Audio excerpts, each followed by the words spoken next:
Hi, how's it going? Hello, how are you doing? I'm doing great.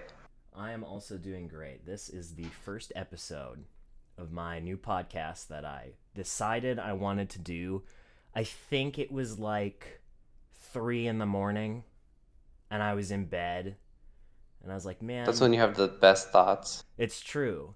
And I was like, okay, I want to do like a podcast, but I don't want it to be an investment. I actually did a series like this a while ago on one of my main channel where I like reached out to YouTubers and I talked to them for like an hour and a half, and I took it way Oh, too seriously. And I enjoyed it, but like I'm like I want to talk to my friends. So hello Josh, how are you? You were the first person who responded who wanted to be in the podcast.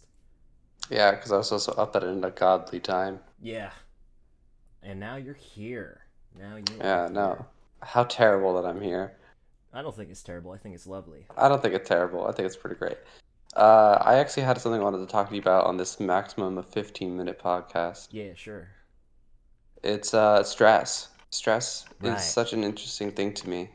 Sure. What about it? It's just how different people deal with it, how I personally deal with it, and Mm. then just sort of like its place in society. For some people it drives them, for some people it cripples them, for some people it's just sort of there and they have to try to forget about it. Yeah. Um. All right. Let's set up a hypothetical situation. So, like, what's something hmm that maybe you or a normal person would like feel stressed about? What's something that like is like a normal thing to feel stressed about?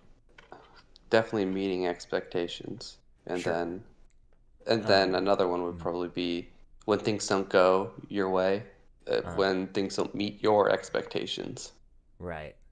Let's start with not meeting expectations first. So let's Yeah. say like what do you think is a better example of something like a friend or more like a peer or like a teacher or a boss or something like that? Like what's who are you trying to I think it's not relative to what their position is, but how they relate to you. As in, what do you feel would happen if they learned of what you've done? People, you thinking about that and how where you set that value, where it's like, oh God, something's going to go terrible, or I don't really care what they think about me, really designates how much stress you're going to incur. Right, right. I would It's agree that with sort that. I feel like of. when it like when it comes to people that I know really well, and maybe they're counting on me for something, I'll feel a little bit less stress if they know like what's going on in my life, what I'm currently dealing with. And like if we've known each other for a while and maybe I've helped them with stuff before, then there's a little bit of knowledge there, and that for me at least personally kind of de-escalates the stress because there's less things that are foreign. It's more of a controlled environment. So even though you're trying to meet someone's expectations, at least for me personally, in a situation like that, it would be less stressful. But if you're like for example, I do like music commissions sometimes for people. Or Oh yeah. back when you're in school, maybe you have like a new professor and you need to ask them a question, or you need help with a project. That for me can be a little bit more stressful because not only are you trying to meet their expectations, but you're also at the same time of trying to figure out what those expectations are and how to meet them. You run into also having to deal with navigating that terrain, because if you're working with someone who you don't know very well, you're both trying to like feel each other out, kind of get what the general hmm brain vibe is. So that's my opinion on trying to impress someone or meet someone's expectations and Yeah, how your relationship with familiarity them. Yeah. is a big sort of topic when it comes to that sort of thing. It's Mm. how familiar am I with this person, but also I think it's stems from what you want from the other person, whether you want them to like you, whether you want them to think about you in Mm-hmm. like a positive light. Yeah. It's for some people it might be just like I don't care about how others see me. For some people it's like I care exclusively how other people see me. Exactly. Exactly. Yeah. Um, I feel like there's a lot of people who very, and I don't think it's a bad thing, but there's a lot of people who very desperately want specific people to like them. Like you might meet someone Oh yeah. who you're like, God, this person is really cool, or I really look up to them, and I have this opportunity to hang out with them, or maybe do work with them. and you're like, God, I need to just absolutely make sure that I make things as easy for them as possible and that they like me. Oh my God, I hope they like me. I mean, like, if they don't like me, what am I gonna do? Like Exactly. this matters so much to me. Yeah, and It's that sort sometimes of it's thing. scary because you run into situations. Oh, it's Um, terrifying. there are certain social situations that you might be in, right? Where maybe that really particularly cool person is friends with a lot of other cool people, and you're worried, Or the like, if rich. or the rich. There you go. Or well, any group of people who are like Yeah. you look up to, and maybe this person is sort of your gateway into that group, and it can be Hmm. scary because it's like, well, if they don't like me, then what are they going to tell the other people who I potentially might, be involved with? And then you kind of get into Yeah. this feedback loop, right? It's how you are perceived by this one person will affect a cloud of people, and then that Mm-hmm. just could ruin chances or affect later interactions down the line that you cannot predict. It's that sort of unknowing side effect that you can never see until it is thrust in front of you, and it's like, oh, I can't change this. Nothing will change this unless it's like, I do something to make up for it Mm-hmm. or Mm-hmm. something else like that.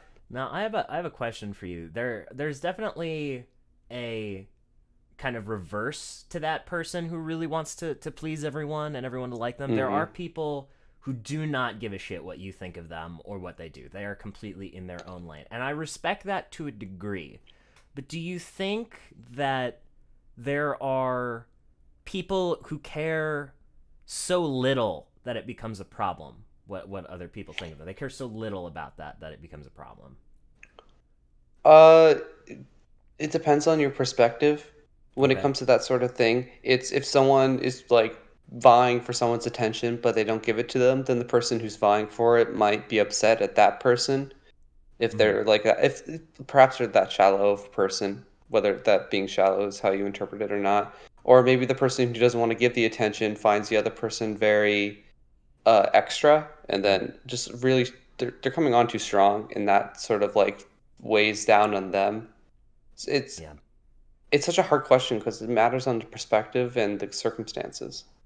Yeah, it's true. I mean, the thing about people is it's like we share a lot of these feelings, these emotions, like the idea of trying to impress someone or maybe not caring about what they say, but every person Hmm. is unique and every person that they're dealing with is unique. So while we may share a lot of these feelings, I feel like a lot of situations are very unique to each individual person and every person is going to take certain things different ways. Yeah, I think the interesting thing outside of like relationship to other people is your expectations for yourself. Sure. Because when it comes to that sort of thing, it's very much like accidents, and then like the other word, like mistakes. Yeah, Like sure. in terms of a car crash, it's like an accident is where no one's at fault, and then there's the other word, which I can't remember at the time, currently right now, but it's the other word where like someone was directly at fault, Right. and so it's that sort of thing where you're uh, based with other people.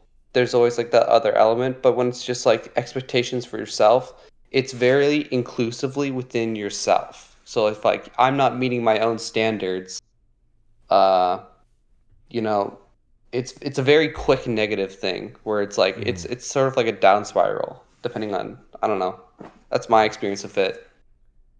Yeah, I'm gonna go ahead and pivot back to sort of that other example that we gave right at the beginning, right? So we Hmm. talk a lot about we've talked at this point already a lot about meeting someone's expectations, but you mentioned at the beginning that some stress in social relations can come from when your expectations aren't met, when you're expecting something and you're let down, and that in itself, or you're worried that you're going to be let down, and that in itself can lead to some stress.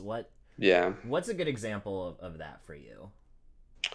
Expecting something will go well. Like, hey, I put in a test and I Right. expect to get a good grade, and then not getting a good grade, that Right. hurts. Yeah, for sure. Or like, I think that my interaction with this person went well, and then learning later that it didn't is like, what? Right. No, it should have been this. For you personally, is that when something like that happens, especially like if you are having a social interaction with someone, you're like, oh man, that went great, and then you hear later they were maybe like, oh, that person, like, I don't know if we really got along, or whatever thing like that. Um, is that more of like, do you feel like, oh, I did something wrong, I need to like be better in the person? And again, this is gonna be like a on a personal level, like a I, particular case by I case think I see basis. where you're going with this, Yeah, and yeah. yes, I think that like I don't like to lay the blame on someone else Mm, most of the time. There are certain cases where it's just if it's a type of person that is just there are certain types of people I don't care how they see me just because they are such negative people. sure.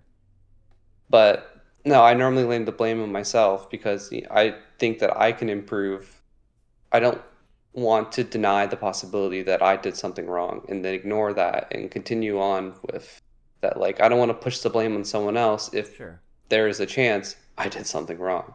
Right, right. And I think that that's what most people think. I've definitely been in situations though, and I think that I'm just kind of an asshole sometimes if I'm being honest, where I mean, a lot of the time, if I find out that somebody doesn't like me, I'm like, oh man, like, that's kind of a bummer. But there are definitely a good few chunks of time where I'm like, well, what the fuck is their problem? Like, Like, what's wrong with you? Why aren't you yeah, understanding what I'm putting down? exactly, I exactly. think we're all sort of assholes at the end of the day, We can depending be, yeah. on who's. Yeah, no, we're all assholes at the end of the day. We always miss something. We're not perfect people. Hmm. We're always going to look over something and then look back later. It's like, oh, that was going on. Or maybe be told later that, like, this really bothered me a lot. Sure. And you're like, oh, now I know about this. Yeah, yeah. But I do agree that stress, when it comes to either trying to appease someone or, there's a lot of different social interactions that can lead to stress when it comes to trying to be impressed or impress upon someone something. Hmm. Yeah. Pivoting, we've talked about Hollow Knight before, and I want to bring up We Hollow Knight have. because it popped into my head. I fucking really And like Hollow Knight, and one of my first memories of like, because we haven't known each other for super long, we've known each other for a good handful of months, but one of the things it's that been like 6, 7 months, I think. yeah, it's been a solid while. It's Yeah. been less than a year though, and I'm like, man, Hmm. that guy likes Hollow Knight. Oh, it's good. I've played through it multiple times. I haven't fully 100% of the game because the Mhm. Pantheon sucks, but I have Pantheons are beaten it rough. multiple times and I've gone pretty high in percentage. That's awesome. I Yeah. got my 112 on my first playthrough because I just grinded it. I wasn't playing any other games. I just grinded it for a couple months. Yeah, Pantheon 5 can be a real fucking bitch. Can be real Yeah. nasty. But I've actually only played it once all the way through. I started a second playthrough, but I just haven't gotten around to playing it more. I've been playing other games. Oh, me too. I've been working on trying to get through all of the Dark Souls because I own Ooh. all of them, including Sekiro, and then I know the Elden Ring's coming out soon. So Yeah, I yeah. beat Bloodborne recently. Now I'm working Congrats. on Dark Souls 1, and it's just that sort of I own them all, and they're really good games. I just gotta get through them. Yeah, dude, I could talk about From Software games Yeah. literally for hours. There's just so much content in them. My friend has that sort of thing too. And I think that when it comes to that sort of game, it's the experience of learning from it. And like when you start off, you're thinking, oh gosh, something's around the corner. But then your confidence, after beating Bloodborne, I have this sort of confidence where I'm going into it. It's like, yeah, there might be terrible things in here. Okay, let's go kill them. Yeah, exactly. That's something that I love about those games, though, is it's really easy to just like if you have a general idea of where you're going, you're like, okay, I'm just gonna fucking run past this area. I don't give a shit. But it's so fun to be like, look at that horrible beast. I want to kill it and see what it drops. You know? Oh, yeah. Like you see the horrible tentacle monster, and you could easily just walk past it and never interact with it. But you're like, no, I'm gonna fucking kill it. I'm gonna see if it drops something. And then sometimes you get the best weapon in the game, and sometimes you get Yeah, literally I had nothing. that with the Black Knight sword. I wanted to get its sword, so I kept killing them. So then I got it, and I was like, Oh, yes. And I kept using it for the entire game. I've I'm still never, using it. I've never used Black Knight's sword in. Is it? It doesn't scale as well as some other weapons, but it is still a really good weapon. But I just got the Dragon Tooth, and I Oh think I'll shit. start using it. Strength build, big Unga Bunga Yeah, time. I've been using a strength build. I think we're almost out of time though, aren't we? Yeah, we're getting there. Yeah, we got 5 seconds. It was pretty fun. Anyway, It was fun.